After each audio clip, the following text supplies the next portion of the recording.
political perspective of the movements that's happening politically. Did the Mudavadi earthquake sweep the One Kenya Alliance? And what next for the alliance? At Trevor Mbija at Citizen TV Kenya, use the hashtag Monday Report. Let me introduce my guest real quick one more time. Joseph Simeha is with us in studio. Thank you for making time. Thank you. And Barak Muluka as well is joining us online from Kakamega. Asante sana. Barak, I'll start with you. What do you think is the fate of One Kenya Alliance? Did Mudavadi hit the final nail on the One Kenya Alliance coffin?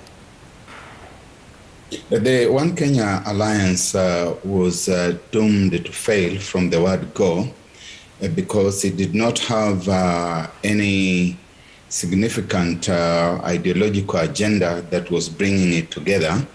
It was a conglomeration of gentlemen who had only one common vision, and that common vision was to compete for power, and each one of them saw everyone else within the formation as some kind of horse that they would ride on the back of to where they were going. So we have come quite close to the primaries, which are going to be on, I think, if we saw the timetable that was released a few days ago by the IBC, sometime in 3 months' time, and the alliance, which was in any case informal, was still looking completely lost and in disarray. So we can say that that spells the direction that it is going, and we've had some sounds of bravado saying that it is still going strong. But it certainly isn't. It is denial. It is a question of burying one's head in the sand. And I do think that those who remain there, Kalonzo Musyoka, Gideon Moi, and Cyrus Jirongo, are skating on very thin ice. Simeha, what do you think? Is One Kenya Alliance done? And Muluka is saying it was doomed to fail because they didn't have an agenda to begin with. I don't know. I didn't know much from the beginning, so I don't know whether it was doomed to fail from the beginning. But at some point, when I joined Musalia Mudavadi's technical team, I began to just learn that, you know, there are principles in One Kenya Alliance that were doing other people's bidding, you know, other political actors' bidding. You know, and this is basically, you know, Gideon Moi and Kalonzo Musyoka, that they were doing the bidding of those who are in Azimio. So when I used that, you know, which I sort of witnessed evidence, you know, when it's presented to me in terms of their lack of commitment to the cause and so on and many other things, I concluded that this wasn't going to go very far. And even though a player around Musalia Mudavadi, I even in fact told him that I don't think I have any role to play around One Kenya Alliance. I can only be useful and add value to you as Musalia Mudavadi and ANC party. So from as far back as November 2021, last year, it is for me one thing that I'd ruled out. I didn't see that it added any value to Musalia Mudavadi or ANC. Yeah, when you say that they were doing bidding for the Azimio team, are you now insinuating that they will join Azimio? I do not know whether they'll join Azimio. I will be surprised if they don't, or if they haven't in fact been always members of Azimio, just not making it public. But that was like a secret hidden in plain sight, that you know, they were doing Azimio's bidding. You know, they were sort of holding, you know, playing, if you like, let me use this words, playing Musalia along, like just let's hold him, let's play games with him, and as time goes, and ultimately perhaps we will push him into accepting the role that has been defined for him, designed and defined for him in Azimio. Yeah. Yeah, so that for me was very clear, yeah. So you think Musalia pulled a fast one on them before they ditched him? I don't think I know. What do you mean? Yeah. What I mean is that I don't think. It's not a matter of thinking, because I know I'm an active player now, you know, with Musalia and what he's doing in politics and with ANC. So it's not a matter of me thinking. Yeah. It's what I know, that, you know, that we in ANC planned that, look, don't invest in this. Don't look at this.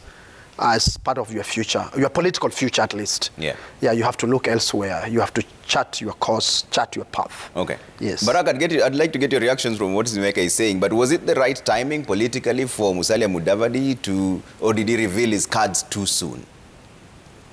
Smeha is kind of shy. If you listen to him carefully and you read between the words, he's essentially saying the same thing that I'm saying, that this arrangement was doomed to fail. It was directionless, it was rudderless, it was leaderless, it was idealess. And there was also even a hidden external hand, the hand of His Excellency the President Uhuru Kenyatta, who was trying to whip these people together for his own purpose, and which purpose was at cross purposes with their own purposes. So Smeha is essentially agreeing with me that this was, and I'm using the past tense because I don't think it is still there, but if the owners want to insist that it's still there, then it's still there, the way somebody who is on life support can also be said to be still there.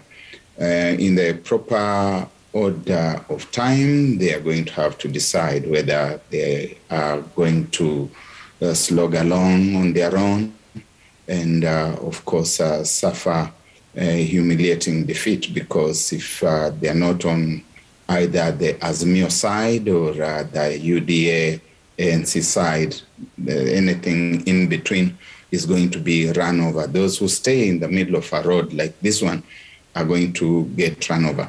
In terms of timing, is it the correct time? Time is out of joint. The electoral process has already begun. The primaries are going to be taking place in the month of April.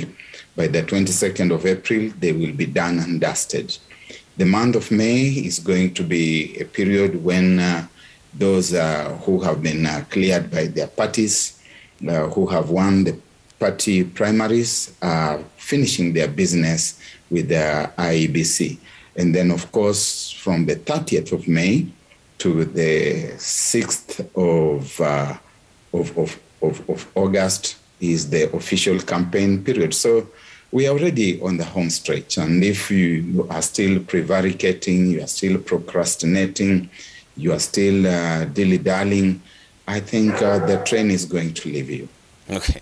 Simeha, you know, DAP Kenya has made a declaration that they are parting ways with Musalia, and that what impact will that have on the ground for Musalia?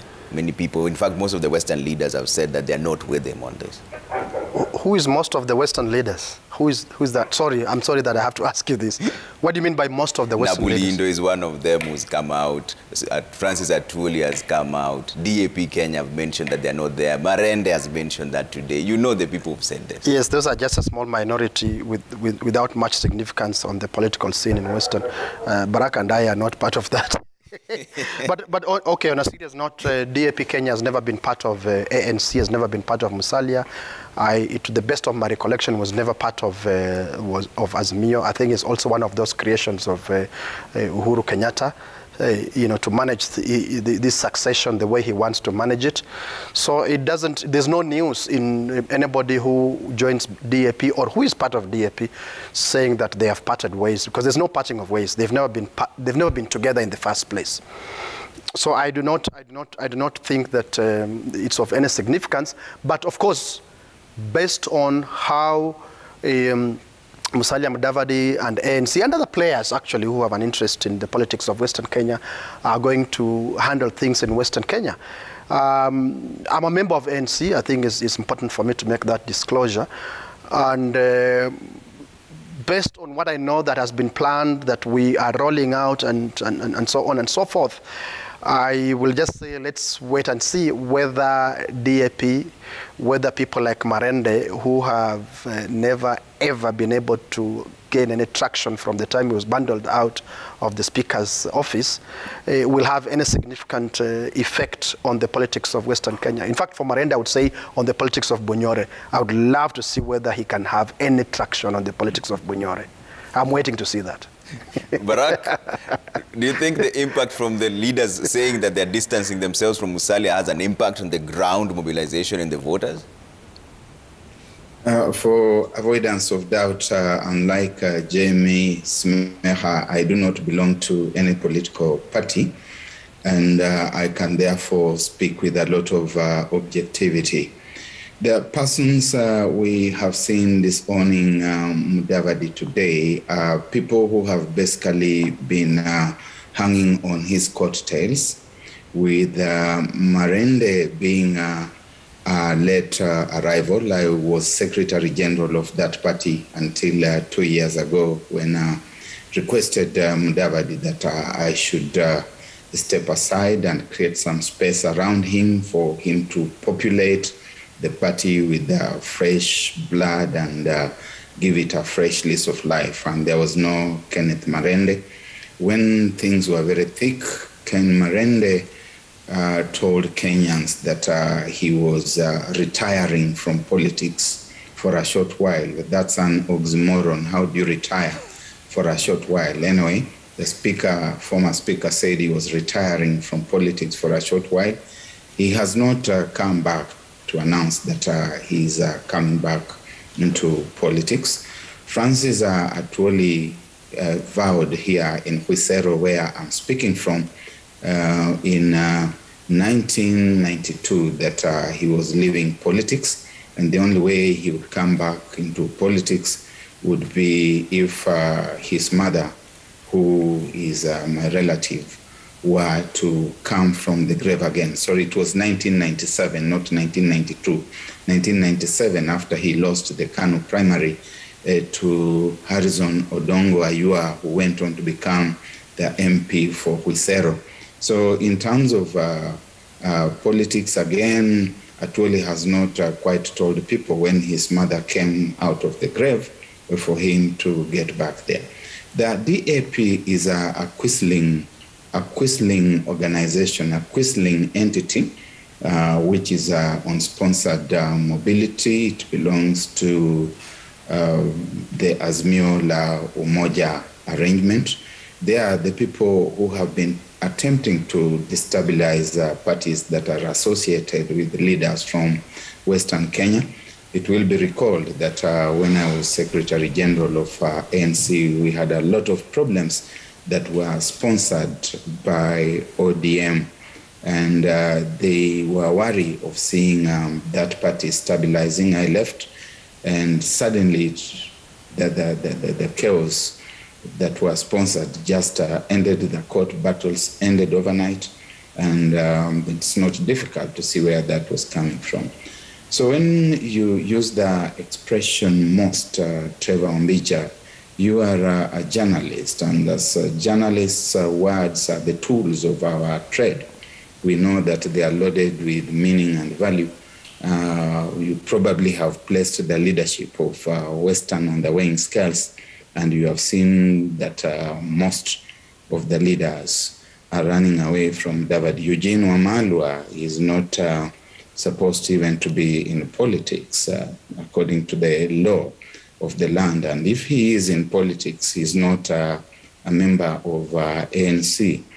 So I really don't know. Naburindo, who came in as MP for Matungu the other day, arrived hanging on the coattails of Mudavadi to the extent that he has distanced himself. We can say, yes, it is true that Naburindo has run away. It is also true that Ayub Sabla has run away. But I don't think that if you take Ayub Sabla and Naburindo and you put them together, then we can say that it is most. It's some people. It is expected at times like this. I don't know where Mudavadi is going with this new arrangement. I would have to wait and see whether he has thought through the whole thing. He probably has, and that it's going to make sense to him and to those who have believed in him. I don't know. I can't speak for him on that. Okay. Simea, is this partnership between Ford Kenya, ANC, and UDA the winning formula from your political analysis perspective? When you are in politics, and if you are sane, I believe that you go in there to win, or you craft whatever you are crafting to win. And winning, people have oftentimes made, in my humble opinion, made the the analysis of politics into some simplistic binary affair of get number one or get number two. Winning means a lot of things in my understanding. It's not just about, it's not some fatalistic short-term agenda of getting this number or the other, or this position or the other. Yes, it's, when you emerge as the first person, because we have a first past the post system, if and when you emerge as the first person past the post, yes, you are a winner, but not always. Sometimes victory can be Pyrrhic. Yeah. And winning in politics or victory in our politics can be much more than just emerging as the first past the post, because you can emerge the first past the post like Kibaki supposedly did in 2007 and Uhuru supposedly did in 2017, and found it such a Pyrrhic victory that he had to rely. They both had to rely on other let me use the word mechanisms to be able to enjoy the semblance of victory. So getting into the presidential politics of Kenya of Musalia Mudavadi and those that he seeks to partner with, UDA, Ford Kenya, and others. It's just, by the way, he's just expressed sort of an interest that I will likely partner with these ones, but plus also others.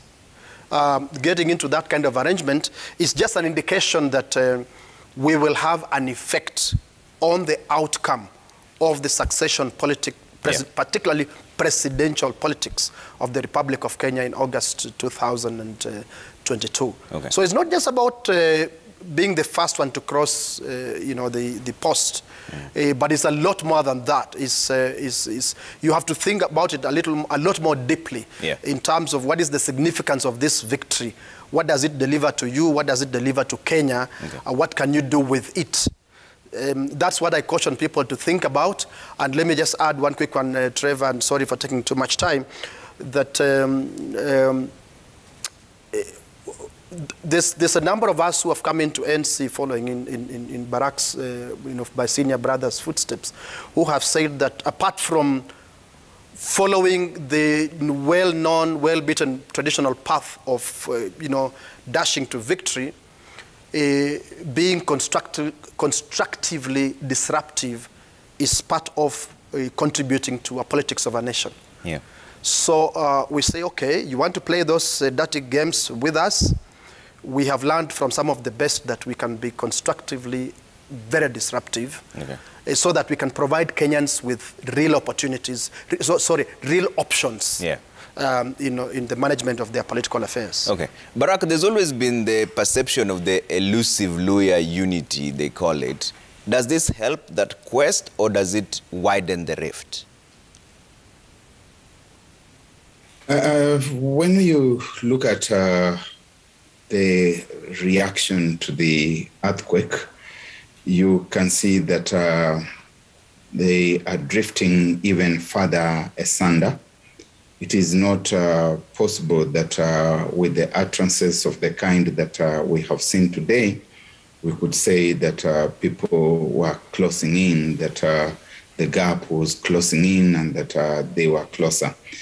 But going forward, persons like James Mehadea, Musalia Mudavadi, and the others who are within that ANC fraternity will do well to recognize that there are three constituents of Western Kenya that they may want to consider speaking to.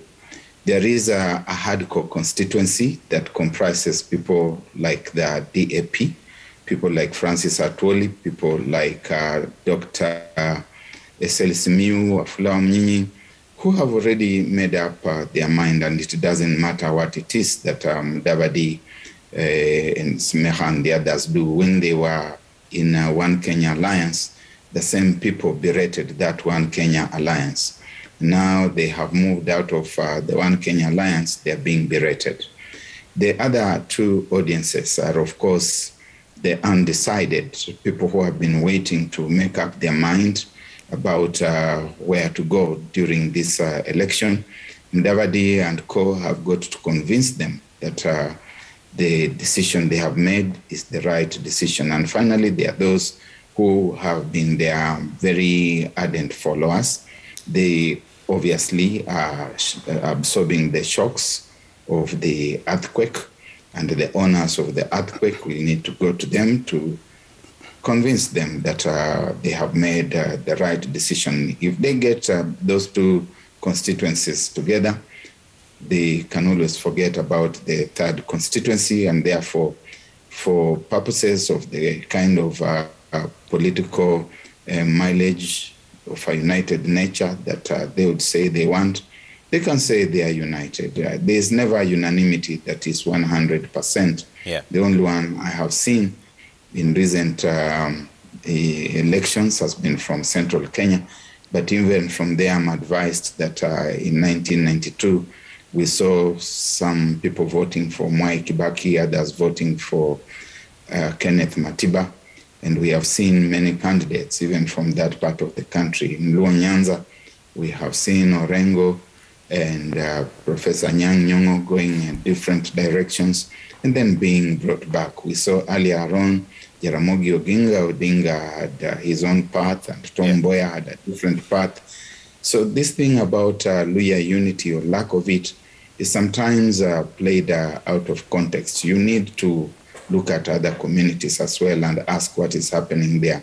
In Ukambani, do we have unity? Do we see Kivuda Kibwana going in one direction, Kalonzo Musyoka in another? Do we see Charity Ngilu disagreeing with Kalonzo Musyoka? Do we see Johnston Muthama on another path? Do we see Dr. Alfred Mutua on a different path? Yeah. So the notion of Luhya unity or lack of it is played way out of proportion. Okay. I don't know for what purpose. Okay, let's bring up some of the feedback of the people, what the people are saying online here on videos also, and then I'll check on Twitter as well. Keep them coming at Trevor Mudavadi at Citizen TV. Can you use the hashtag Monday Report? Let's see the first one. Yes, indeed, the Mudavadi earthquake actually swept away OKA, and to an extent, it swept away Azimio. And it will take around a month for Azimio to come away from these shockwaves. Actually, it was expected that OKA will go all along the way to the ballot, and at least they could have supported Azimio. But things, as politics it said, 1,000 days is more in politics, and it happened so. I think now OKA is officially dead. Its history and the happenings of yesterday confirms the fact that we are now officially in the season of new political realignments. We are going to see more, realignments moving forward, either in favor of Azimio or in favor of UDA. And therefore, the remnants of OKA, I'm sure, are back to the drawing board, because we now have Gideon Moi and the Honorable Kalonzo Musyoka, and they could be also planning their exit, because I am sure that they also are very strategic. They are looking for other partners because they cannot go it alone. To me, OKA is dead, but Kalonzo is the beneficiary of all this, because Kalonzo political life is more popular now than before Mudavadi made the blunder that he made yesterday. I think Kalonzo on this is happy, but on OKA is now dead. My question goes to the man from Imanyuria, having resigned from ANC as the Secretary General. Now is boss, Musalia Mudavadi, has followed him to Unda. Will he be comfortable working with his former boss? Barack, that was a direct question to you. Musalia Mudavadi is my friend and a close friend. Too. We have a lot of respect for one another. If I were to work in politics again and work for anybody, I would work very readily for Musalia Mudavadi. But the question he asks is, of course, premised wrongly. I'm not working for UDA. We have seen a lot of people saying things, and I've seen some of them even on front pages, that I'm heading the communications function at UDA and for Deputy President William Ruto's campaign effort. I think that has been put to rest today. If the footage we saw earlier on, we didn't hear it from Citizen TV. Trevor, you have to affirm one way or the other that Hussein Mohammed has been appointed the head of communications. He used to work for Citizen TV. But in terms of working for Musalia Mudavadi or working with him for that matter, anywhere, anytime, if I had the time to spare, I would work for him. I have nothing against him and he has nothing against me. But those who have talked about exiting, that the rest are going to exit OKA, you cannot exit what is not there. It is dead, it's a dead space. This thing, as I said from the beginning, had no clear purpose, no clear set agenda. And if you are still hanging there, it's like remaining in a football stadium when the match has long ended and you are still persuading yourself that there's something left, something still going to go on. Another one of the viewers has said that the beneficiary is Kalonzo. Kalonzo Musyoka may remain like someone who is holding on to the steering wheel of what was a former car, and you can say that I am the beneficiary. I've remained with the steering wheel, and it might also, in fact, be connected to the drive shaft somewhere, but there's no vehicle. And when we were growing up, we used to call that Kalongolo. The sooner he smells the coffee, he wakes up to the reality. And those people who have been telling him that Sasa Wewe, you're the president, and he is saying himself now, the place is decongested. I think that they are playing a children's dance, and Kalonzo should wake up to the reality. He's also my friend, incidentally. And he either goes to Azimio or goes to UDA-NC. Those are the two horses that are going to be competing in this year's election, which is less than 7 months away. Do you agree, Simea? Where does this move leave Kalonzo, Musyoka, Gideon Moi, and Amicus? Can they go it alone, or do they need to join a coalition? If I base my response on my observation of the political history of Kalonzo Musyoka, I don't have much to say about Senator Gideon Moi. But if I base my observation on my observation of the political history of the Kalonzo Musyoka, I would say yes, he had better just make public his decision on where he wants to be, because he's often been a man of neither here nor there. And even in this OKA arrangement, which, as I told you earlier, once I observed it, I informed my party leader that I don't even want anything to do with it. I'd rather serve him as as a presidential candidate and work with the party than be taken anywhere near OKA, because I observed it very keenly, very looked at it in detail, and seen that this is a creation not of these principals who were saying that they are principles of OKA, but a creation of other forces who are directing it. And I have had pressure on Musalia Mudavadi that, come on, wield the brush. Don't just be a part of the canvas. Don't be part of the images that are being painted on the canvas. You must wield the brush. Yeah. To me, Kalonzo Musyoka is not a man who is comfortable with wielding the brush.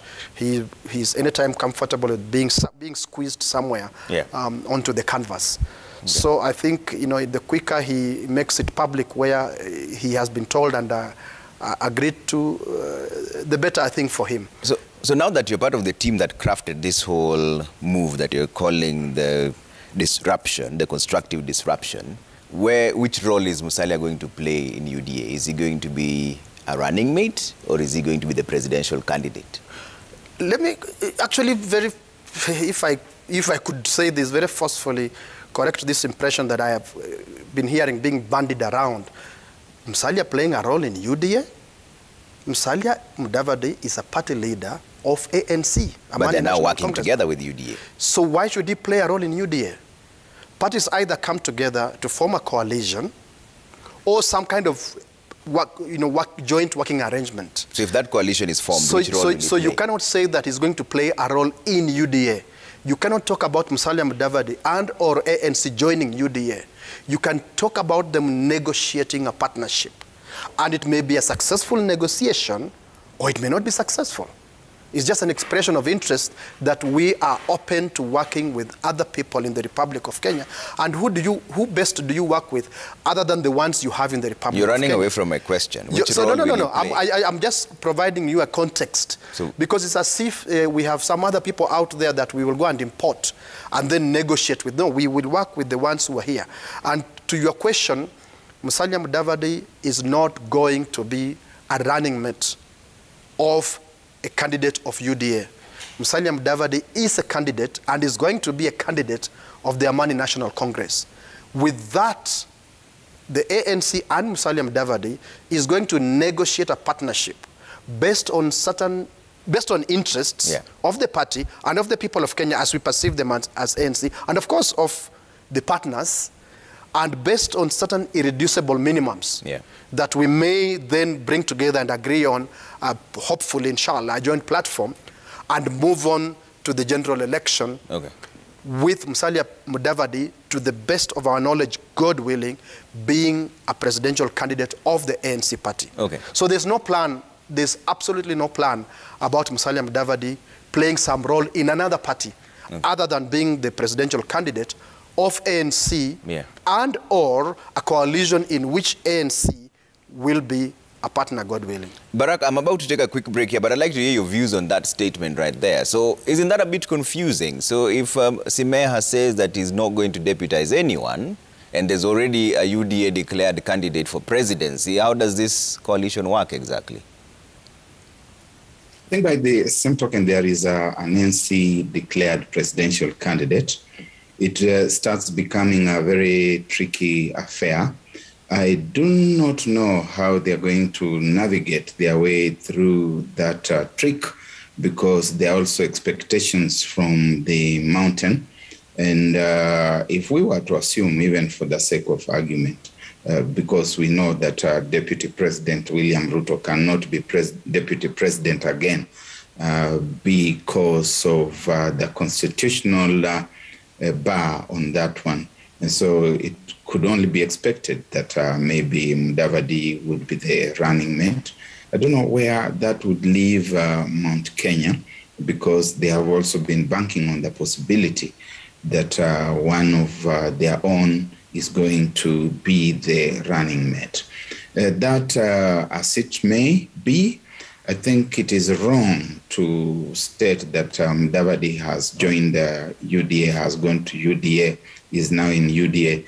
It's almost like saying that President Uhuru Kenyatta is now in ODM, because what we are seeing being fronted is increasingly Raila Odinga and his declared presidential interest.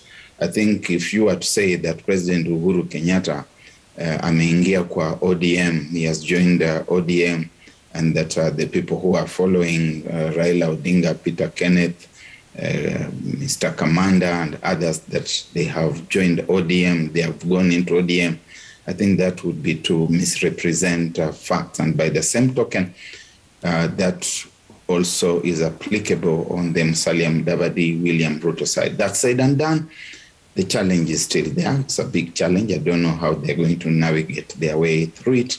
I'll wait and see. Because Simeha Catherine Riungu here is saying that, so Musalia and Ruto will hold joint campaign meetings.